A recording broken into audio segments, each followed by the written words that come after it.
95 साल की उम्र में एक बुजुर्ग इंसान अपने मृत्यु के करीब अपनी आखिरी इच्छा जाहिर करते हैं। वो अपनी जन्मभूमि वापस लौटना चाहते हैं और बहुत सालों पहले खो चुके अपने प्यार को ढूंढना चाहते हैं। इसलिए अपने दादाजी की आखिरी इच्छा पूरी करने के लिए नीर अपनी जी जान से जुट जाता है। लेकिन क्या नीर आखिरकार अपने दादाजी की आखिरी इच्छा पूरी कर पाएगा और क्या उनके प्यार को ढूंढ निकालेगा?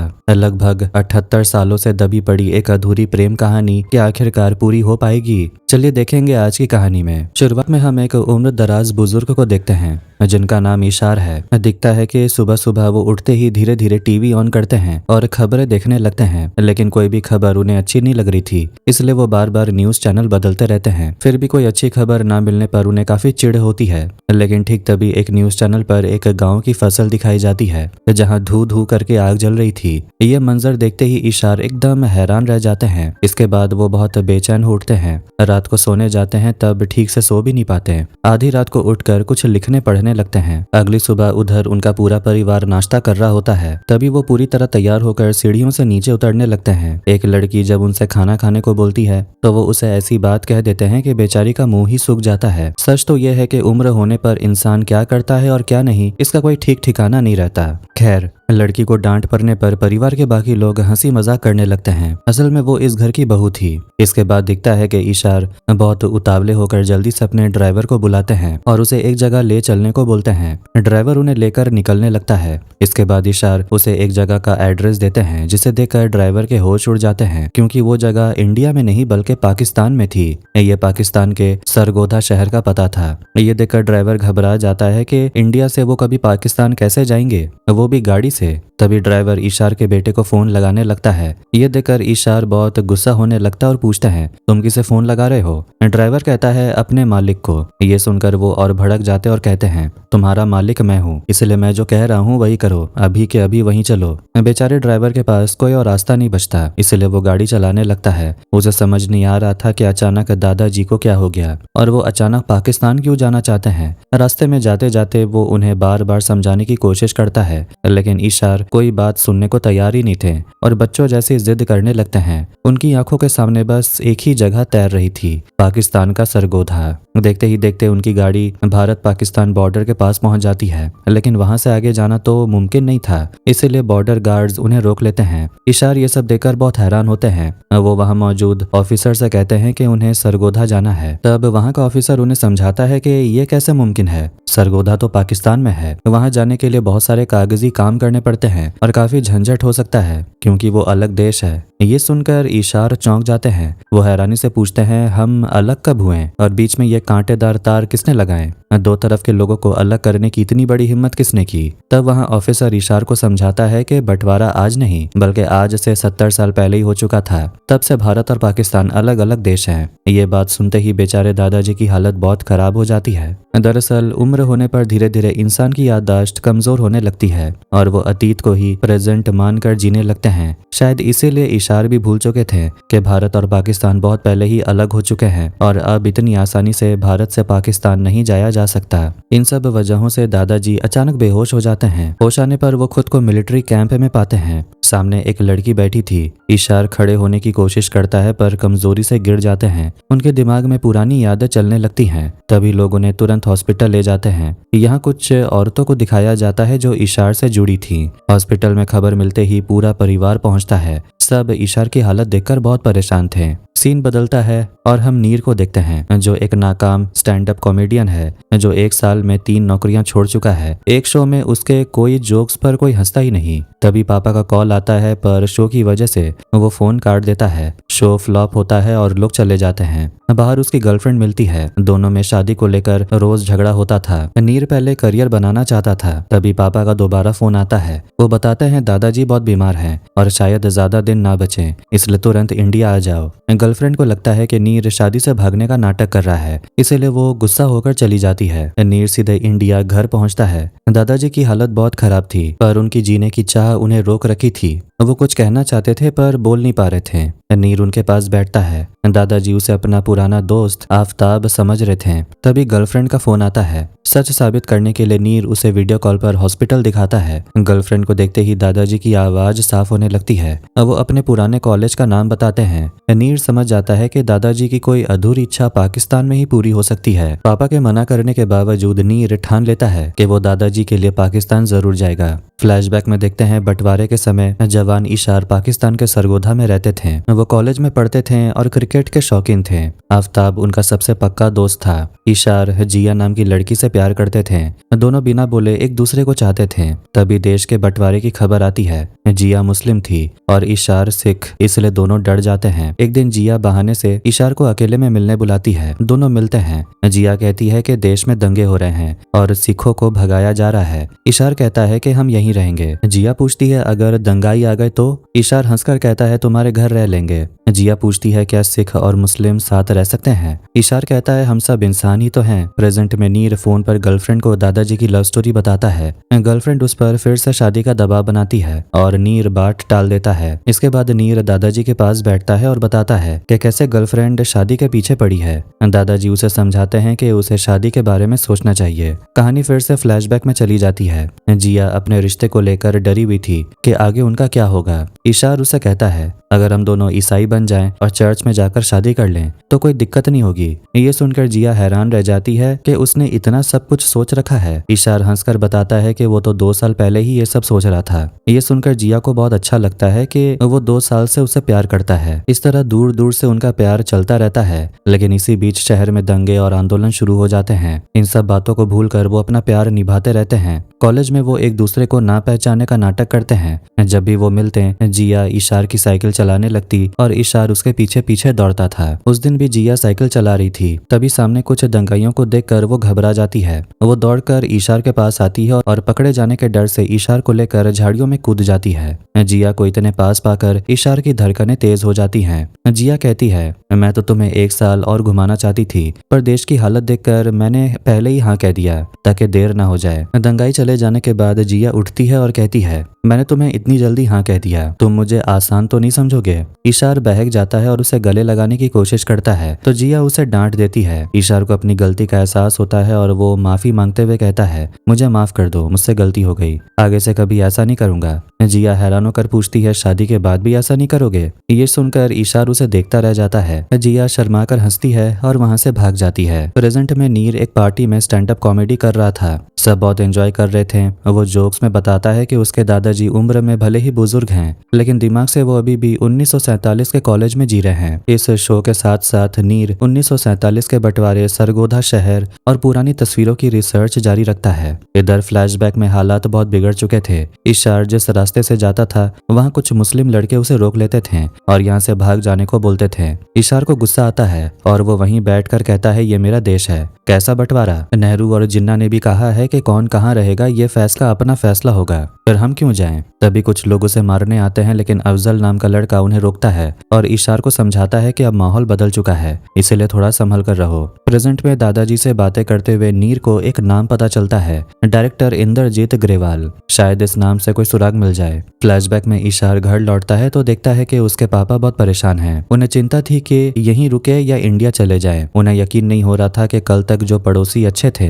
वो आज दुश्मन कैसे बन गए। इशार की बहन पुओला उसे बहुत प्यार करती थी और उसकी लव स्टोरी जानती थी, इसलिए वो उसे चिढ़ाती रहती है। इशार रात को जाकर शायरी लिखता था। उसका छोटा भाई शायरी सुनकर कहता है भैया आप क्रिकेट ही खेलो, शायरी आपके बस की नहीं। इशार उसे डांट कर सुला देता है। प्रेजेंट में नीर अपने दादाजी के उसी छोटे भाई के पास इंद्रजीत ग्रेवाल के बारे में पूछने जाता है लेकिन वो गुस्सा होकर कहते हैं कि तुम क्यों मेरे भाई के अतीत के पीछे पड़े हो, जो था सो था, अब उन्हें शांति से मरने दो। फ्लैशबैक में इशार के घर उसका दोस्त आफताब आता है और बताता है कि कल मेरी बहन की सगाई है पर अब्बू ने तुम लोगों को बुलाने से मना किया। इशार को बुरा लगता है पर आफताब कहता है कि उसके पिता माहौल खराब होने की वजह से उनकी सुरक्षा को लेकर फिक्रमंद हैं। फिर भी दोस्त होने के नाते नाते आफताब उन्हें दावत देता है। इशार का पूरा परिवार सगाई में जाता है। वहाँ जिया भी आई थी। इशार अपनी बहन के जरिए जिया को खत भेजता है। वहाँ इंद्रजीत नाम का लड़का सबकी तस्वीरें खींच रहा था। तभी आफताब के नेता पिता आते हैं और अपने बेटे को डांटते हैं कि माहौल खराब होने के बावजूद उसने सिख परिवार को क्यों बुलाया। तभी वहाँ अफजल आता है और नेताजी से कहता है गैर मुस्लिमों को यहाँ से हटा दीजिए वरना लोग आप पर उंगली उठाएंगे, पर आफताब के पिता उसे डांट कर भगा देते हैं। दूसरी तरफ इशार और जिया छत पर छुप कर मिलते हैं। इशार वादा करता है कि वो उसे कभी नहीं छोड़ेगा और उसकी याद में अपने हाथ पर टैटू बनवाएगा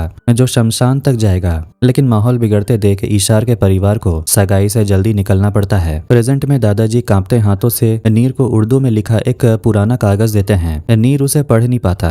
ये वही खत था जो इशार ने सगाई वाले दिन जिया को देने की कोशिश की थी, पर जिया उस दिन खत नहीं ले पाई थी। इसके बाद दिखता है कि नीर और उसके दोस्तों के बीच पंजाब के जल संकट और पराली जलाने से होने वाले वायु प्रदूषण पर गंभीर डिस्कशन हो रही थी। दोस्त कह रहे थे कि ऐसी फसल उगाने की क्या जरूरत जो जमीन का पानी सोख ले और फिर उसके कचरे को खेत में जलाकर पूरी हवा को जहरीला कर दे। इस नर्क से बचने का एक ही शॉर्टकट रास्ता है, बिस्तर समेटो और देश छोड़कर विदेश में सेटल हो जाओ। तब नीर सीना ठोक कर कहता है कि पराली जलाने के बजाय एक साइंटिफिक तकनीक है जिससे इसे खेत में जलाए बिना ऑर्गेनिक खाद बनाया जा सकता है। विदेश में इस पर काम शुरू भी हो चुका है, बस हमें यहाँ के हिसाब से लैब में एक प्रोटोटाइप बनाना होगा। नीर का दोस्त कहता है तुम क्यों इतना सिर खपा रहे हो, तुम्हें क्या यहाँ रहना है, तुम तो लंदन के NRI हो। लेकिन नीर मन ही मन तय कर चुका था कि वो लंदन वापस नहीं जाएगा, वो इसी देश में प्रोटोटाइप बनाएगा ताकि अपने देश की तकनीक बेहतर हो सके। नीर की सोच में ये बदलाव देखकर उसकी गर्लफ्रेंड बहुत हैरान होती है। वो फोन करके पूछती है इसका मतलब तुम मेरी बहन की शादी में इंडिया आ रहे हो।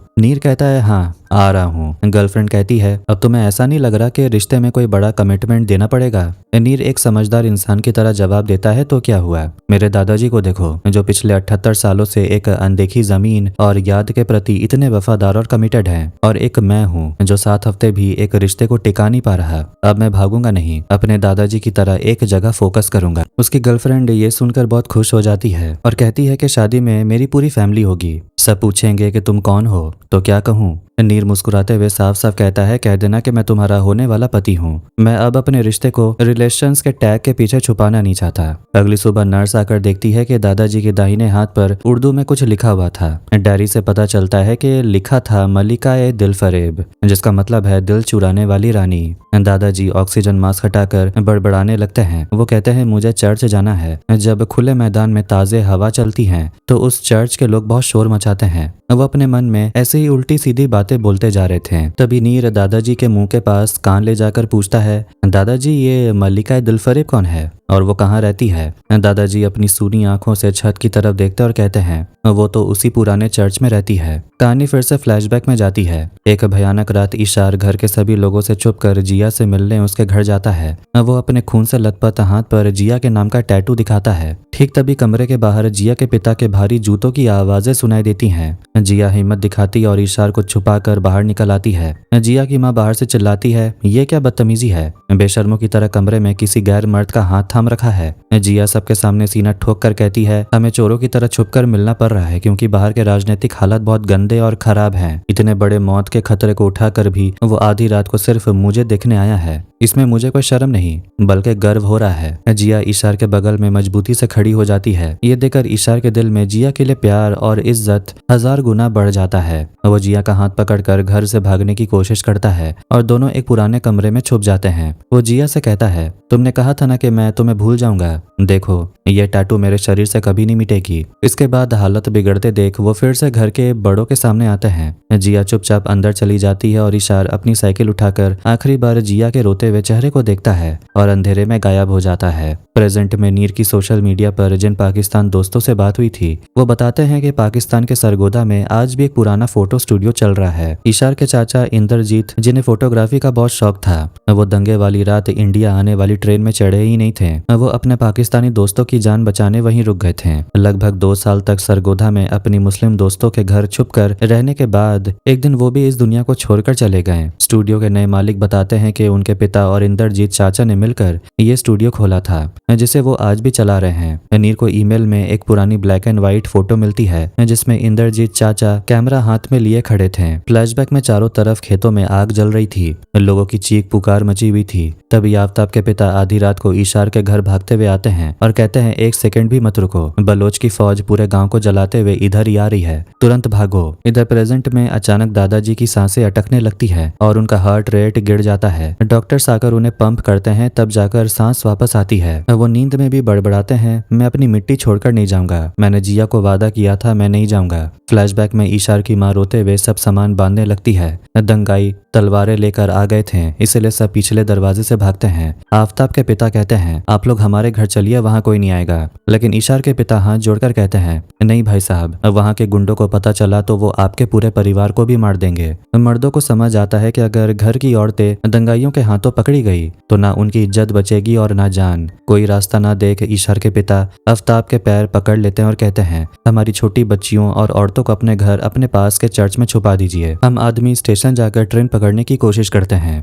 सब कोई रो रहे होते हैं, पर कोई और रास्ता भी तो नहीं था। औरतें वहीं रुक जाती हैं और मर्द स्टेशन की तरफ निकल जाते हैं। प्रेजेंट में आधी रात को जब दादाजी को होश आता है तो वो अपने पोते नीर को पहचान लेते हैं। वो कांपते हाथों से नीर का हाथ पकड़ते हैं। नीरू, तू कभी शादी मत करना, हमारे ग्रेवाल वंश पर बहुत बड़ा श्राप है। हमारे घर की कोई औरत सुखी नहीं रहती, सब अकाल मौत मरती हैं। फिर वो अपने बड़े बेटे को देखकर चिल्लाते हैं, मैंने तुझे कितनी बार मना किया था शादी करने से, असली पापी तो तू है। क्या तुझे लगता है तू बच जाएगा? कोई नहीं बचेगा। अतीत में हमने जो पाप किया है उसका फल हमें भुगतना ही पड़ेगा। उस मासूम लड़की पर हमने जो जुल्म किया, उसकी जान ली, इसका बदला पूरा वंश चुकाएगा। तभी दादाजी के छोटे भाई आकर उनके माथे पर हाथ रखते हैं और कहते हैं, भाई बीते कल की तरफ मत देखो, वहां सिर्फ अंधेरा है, शांत हो जाओ। नीर बाहर आकर अपने पापा से पूछता है, पापा दादाजी किस श्राप और खून की बात कर रहे हैं? पापा की आंखों से आंसू बहने लगते हैं। वो बताते हैं कि पाकिस्तान से जब रेफ्यूजी की ट्रेनें अमृतसर स्टेशन पहुंचती थी तो मेरे दादाजी लगातार 18 साल तक रोज सुबह शाम प्लेटफॉर्म पर जाकर बैठते थे, सिर्फ इस उम्मीद में कि शायद परिवार की कोई औरत पाकिस्तान से वापस लौट आए, क्योंकि वो घर की सभी औरतों को वहीं छोड़ आए थे। पर कोई वापस नहीं आया। मरते दम तक वो यही कहते रहे कि हम कायरो की तरह अपनी औरतों को दुश्मन के मुंह में छोड़कर अपनी जान बचाकर ट्रेन में चढ़ गए। हमने बहुत बड़ा पाप किया। पापा आगे कहते हैं कि हम बचपन से यही दर्द सुनकर बड़े हुए हैं कि हमारी दादी बुआ के साथ कितना बुरा हुआ था। मेरी छोटी बहन 25 की उम्र में डिप्रेशन से मर गई, तेरी माँ कैंसर से चली गई, और ये सब उसी बंटवारे के सदमे का असर है। नीर सोचता है कि शायद उसके यहाँ रहने से दादाजी की पुरानी यादें ताजा हो रही हैं, इसलिए वो लंदन लौटने का सोचता है। पर पापा उसका हाथ पकड़कर कहते हैं, नहीं नीर, तू जिस सच को ढूंढने आया है उसे पूरा करके ही जा। इसी एक जिद के दम पर वो बूढ़ा इंसान आज तक मौत से लड़कर जिंदा है। तू ये पूरा काम करेगा तो वो शांति से मर सकेंगे। नीर दादाजी से धीरे से पूछता है कि आपके घर की वो औरतें और जिया आखिरकार कहाँ गई? दादाजी आसमान में हाथ उठाकर कहते हैं, वो तो मेक्सिको के बड़े घोड़ों पर बैठकर बहुत दूर चली गई। जब चारों तरफ आग लग गई थी तो वो उन्हें ले गए। मार्च के लोगों ने चांद पर हमला कर दिया। मतलब साफ था, उम्र और बीमारी की वजह से दादाजी बहकी बहकी बातें करने लगे थे। फ्लैशबैक में देखते हैं कि पूरे पंजाब में दंगे भड़क चुके थे। इशार और उसका छोटा भाई पाली एक सूखे कुएं में छुपकर जान बचाते हैं। चारों तरफ सरसों के खेतों में आग जल रही थी। वहां से निकलकर वो उसी पुराने चर्च के खंडर में शरण लेते हैं जहां कभी इशार और जिया छुपकर मिलते थे। इशार जिया की दी हुई अंगूठी को सीने से लगाकर बहुत रोता है और वहीं सो जाता है। सुबह होते ही दंगाई उस चर्च पर हमला कर देते हैं और सबको तलवारों से काटने लगते हैं। प्रेजेंट में हॉस्पिटल के बिस्तर पर पड़े दादाजी को यही सब खौफनाक मंजर दिख रहा था और उनका दिल तेजी से धड़क रहा था। फ्लैशबैक में इशार किसी तरह अपने छोटे भाई को लेकर खून की नदियां पार करता हुआ रावलपिंडी रेलवे स्टेशन पहुंचता है। वहां हजारों लोगों की भीड़ थी। लोग ट्रेन की छतों और इंजनों पर लटके हुए थे। एक ट्रेन जैसे ही हिंदुस्तान की तरफ चलने लगती है, इशार जिया के घर वापस भागने की कोशिश करता है, पर उसके चाचा और भाई उसे जबरदस्ती ट्रेन के अंदर खींच लेते हैं। इशार खिड़की से हाथ बाहर निकालकर रोते हुए चिल्लाता है, जिया मैं जा रहा हूँ, पर अपना वादा कभी नहीं तोड़ूंगा, मैं वापस आऊंगा। यहाँ कहानी में दिखाया जाता है कि कैसे एक बॉर्डर की लकीर ने रातों रात लाखों लोगों को बेघर करके रेफ्यूजी बना दिया। जब ट्रेन अमृतसर पहुंचती है तो इशार के शरीर पर कई जख्म थे जिन्हें ठीक होने में महीनों लग जाते हैं। प्रेजेंट में नीर पुरानी डायरी और कागजात छानता है तो उसे पता चलता है कि 1953 में भारत और पाकिस्तान के बीच एक स्पेशल परमिट कानून बना था, जिसके तहत लोग सीमा पार जाकर अपने परिवार या जायदाद की खोजबीन कर सकते थे। ट्रंक के अंदर से नीर को 1953 का एक पाकिस्तानी परमिट मिलता है। यानी देश भाग के 6 साल बाद 1953 में दादाजी एक बार चुपके से पाकिस्तान के सरगोधा गए थे। अब पाली चाचा रोते हुए पूरा सच बताते हैं। वो बताते हैं कि 1953 में वो और इशार बॉर्डर पार करके चुपके से सरगोधा गए थे। उनका घर अब सिर्फ राख का ढेर बन चुका था। जब वो आफ्ताब के घर पहुंचे तो आफ्ताब के पिता ने उन्हें पहचान लिया और कहा कि यहाँ आना बहुत बड़ी गलती थी। इसके बाद कहानी का सबसे खौफनाक और कड़वा सच सामने आता है। भारत से जब रिफ्यूजी ट्रेन पाकिस्तान पहुंची तो उसमें सिर्फ मुसलमानों की लाशें भरी हुई थी। इस बदले की आग में अफजल नाम का दंगाई दल बल के साथ आफ्ताब के घर में घुस गया, जहां इशार के परिवार की औरतें छुपी हुई थी। आफ्ताब को गद्दार कहकर उसके पिता के सामने ही टुकड़ों में काट दिया गया। इशार की एक गर्भवती बुआ का पेट तलवार से चीर दिया गया। घर की औरतों के साथ दरिंदगी और गैंग रेप किया गया। ये नरक अपनी आंखों से ना सह पाने के कारण इशार की दादी माँ ने अपने ही हाथों घर की छोटी बच्चियों का गला घोंट कर उन्हें कुएं में फेंक दिया और खुद भी कुएं में कूदकर जान दे दी। आफ्ताब के पिता से ये दरिंदगी देखी नहीं गई और उन्होंने अपनी बंदूक से अफजल को 3 गोलियां मारकर वहीं ढेर कर दिया। 1953 में जब इशार को इस दर्दनाक सच का पता चला तो उनके एक पुराने पड़ोसी ने आकर बताया, मेरी पत्नी जिया अंदर बैठी है, वो तुमसे आखिरी बार मिलना चाहती है। इशार को पता चल चुका था कि उनके अपने परिवार की कोई औरत अब जिंदा नहीं बची और उसकी जान से प्यारी जिया की भी मजबूरी में इस पड़ोसी से शादी करा दी गई थी। इशार के अंदर आत्मग्लानि भर गया था कि वो अपने परिवार और प्यार की रक्षा नहीं कर पाए, इसीलिए वो जिया को मुंह दिखाने के काबिल नहीं समझे। वो जिया से मिले बिना ही मुड़कर चले गए। जिया जब दौड़कर बाहर आई, इशार गली के मोड़ पर ओझल हो चुके थे। इसके बाद वो फिर कभी नहीं मिले। उधर दादाजी हॉस्पिटल में आखिरी सांसें गिन रहे थे। नीर पाकिस्तान पहुंचकर जिया के घर जाता है। जिया की नन्नद रुमाना बताती है कि जिया 10 साल पहले ही मर चुकी है और वो मरते दम तक इशार का इंतजार करती रही। नीर अपने दादाजी को वीडियो कॉल करता है और दीवार पर टंगी जिया की बड़ी सी मुस्कुराती हुई तस्वीर दिखाता है। तस्वीर देखते ही दादाजी की आंखों में एक अजीब सी चमक आ जाती है। दादाजी महसूस करते हैं कि जिया उनके सामने खड़ी है। वो अपनी जेब से वही 78 साल पुराने खत निकालते हैं जो वो बंटवारे के समय जिया को नहीं दे पाए थे। कांपते हाथों से वो खत खोलते हैं और अपनी लिखी शायरी आगे पढ़ते हैं। शायरी पढ़ते हुए दादाजी ध्यान देते हैं कि तस्वीर में जिया के कान की एक बाली गायब है, ठीक वैसे ही जैसे वो बचपन में मिलने का बहाना बनाती थी। दादाजी मुस्कुराते हैं और जिया से कहते हैं, मैंने हमेशा बिना इजाजत के तुमसे विदा ली है, तो आज क्या मुझे जाने की इजाजत दोगी? दादाजी महसूस करते हैं कि जिया ने मुस्कुराकर उन्हें जाने का इशारा कर दिया। ये देखते ही दादाजी चेहरे पर एक सुकून भरी मुस्कान लिए अपनी आखिरी सांसें लेते हैं और इस दुनिया को अलविदा कह देते हैं। सब रोने लगते हैं। इशार दादाजी 78 सालों से सिर्फ अपनी वो शायरी जिया को सुनाने और उससे इस दुनिया से जाने की इजाजत लेने के लिए ही जिंदा थे। सच्ची मोहब्बत ऐसी ही होती है जो आखिरी सांस तक जिंदा रहती है। राजनीति और बंटवारे के एक फैसले ने इशार और जिया जैसे करोड़ों मासूमों के सपने और जिंदगियों को हमेशा के लिए बर्बाद कर दिया। खैर, आज के वीडियो को यहीं पर एंड करते हैं। तो कैसी लगी आज की स्टोरी कमेंट करके जरूर बताना। वीडियो अच्छा लगा तो वीडियो को लाइक कर दें, चैनल को भी सब्सक्राइब कर दें। मिलते हैं नेक्स्ट वीडियो में। Take care.